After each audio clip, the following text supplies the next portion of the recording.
Vous savez que le soleil qui brille, il est en train de se consumer. Il y a des réactions nucléaires dans le soleil, c'est constant. Le soleil est une masse de matière qui est en train d'exploser comme des bombes atomiques, des bombes thermonucléaires, qui produisent de la lumière, qui produisent de la chaleur, qui produisent de l'énergie. Et c'est grâce à ça que la vie existe sur Terre, par ce débordement d'énergie, de vie. Le soleil, pour nous éclairer, il se donne, il se consume, comme la bougie. Et aujourd'hui, alors, on ne s'éclaire pas avec des bougies, vous voyez, c'est des lampes, on a de la lumière, on est ici, tout est fermé, il n'y a pas de fenêtre, il y a à peine des petites fenêtres là, mais qu'est-ce qui nous éclaire? Et bien voilà, c'est ces lumières-là. Et d'où elles viennent? Qu'est-ce qui brûle là-dedans? Il n'y a rien qui brûle. Et pourtant, il y a quelque chose qui brûle, peut-être là-haut, je ne sais pas exactement où c'est dans la région, il y a une centrale nucléaire. Et dans cette centrale nucléaire, il y a de l'uranium, du plutonium, de la matière qui est en train de se consumer, qui développe une énergie qui passe dans les câbles électriques, dans les câbles de haute tension qui arrivent dans les petits fils, dans la maison ici, et qui transmet cette énergie qui nous éclaire, et qui fait marcher les machines à laver, les fers à repasser, les aspirateurs, les moteurs, tout fonctionne grâce à ce don qui est constant partout, ce don d'amour, ce don de lumière, ce don d'énergie. Alors c'est de ça que je vais vous parler. Je suis en train de vous parler d'ailleurs. Mais nous allons faire une lecture. Alors j'avais pris plein de lectures, je ne suis pas sûr que j'arrive au bout, mais bon, le peu que je vais vous dire, ça sera déjà ça. Jean chapitre 6, verset 54. Plusieurs versets qui ne vont pas forcément se suivre dans l'ordre, mais j'ai relevé juste les plus importants. Voilà ce que dit Jésus un jour à ses disciples. Celui qui mange ma chair et qui boit mon sang, donc on va prendre la Sainte Seine tout à l'heure, on va penser à ça quand même, à tout ce message. Celui qui mange ma chair et qui boit mon sang a la vie éternelle, et je le ressusciterai au dernier jour.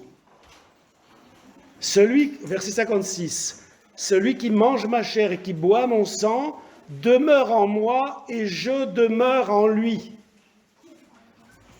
Alors je fais une toute petite explication parce que, d'ailleurs Jésus lui-même il dit, il y en a plein qui ne comprendront pas. Manger la chair et le sang, ça veut dire assimiler la valeur du sacrifice de Jésus. Cette valeur du sacrifice, elle est extérieure à moi. J'en entends parler, le message m'arrive, je l'entends de mes oreilles, ça peut rentrer d'une oreille, sortir par l'autre, comme on dit.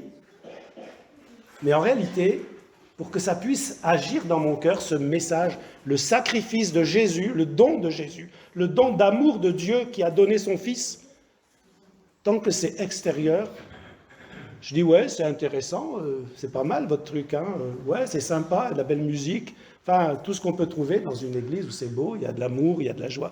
Mais c'est reste extérieur jusqu'au jour où on assimile. Ça veut dire assimiler, prendre en soi, recevoir en soi pour que ça devienne semblable à soi.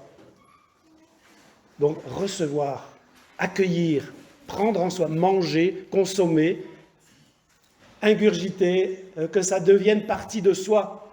C'est ça que ça veut dire, manger ma chair et boire mon sang, ça veut dire recevoir à l'intérieur de son cœur le sacrifice de Jésus. Comme on reçoit le sacrifice du soleil, comme on reçoit le sacrifice de la bougie.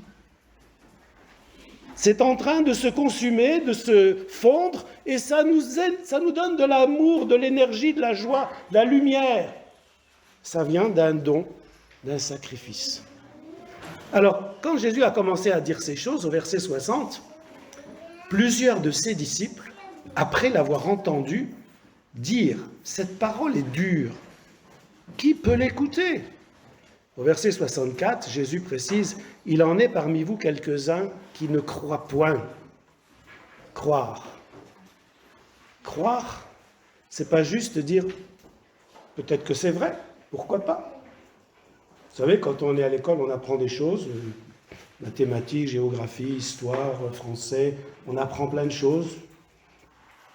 On reçoit. On ne se pose pas de questions. On considère que l'autorité qui nous enseigne, il connaît le sujet. Et on reçoit. Croire, c'est recevoir.